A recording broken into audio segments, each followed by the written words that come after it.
ইমুকের ছেলে 70,000 টাকা বেতন পা, 80,000 1 লাখ টাকা বেতন পা। তুমি 30, 35, 40,000 টাকা বেতন পাও। খরচ টরচ কইরা কত টাকা পাঠাও?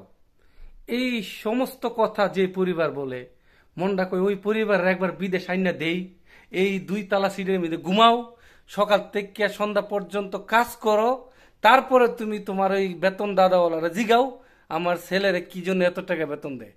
এটা একটা কথা কইল? এই সাইরাঙ্গুল কপালের মধ্যে সবাই কি এক? আমি যদি প্রশ্ন করি, আমাদের এলাকার মধ্যে তো বোধ কুটুপুতি আছে, আমার মা বাপে গরিব কি জন্যে, তখন তুমি উত্তর দিতে পারবা?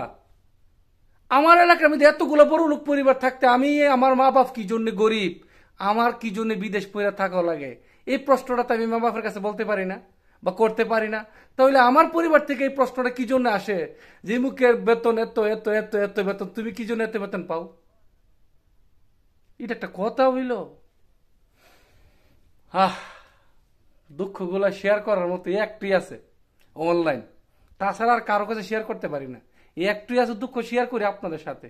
পরিবারের কাছে শেয়ার করে কোনো লাভ নাই। আর আমার বউ ভিডিও দিয়ে আর কমেন্ট করে, সত্য কথা। আমার বউ কমেন্ট করে এটি যথেষ্ট, আলহামদুলিল্লাহ। যা, জীবনে খেতার বালিশ, বউ তো একটা আছে। হ্যাঁ।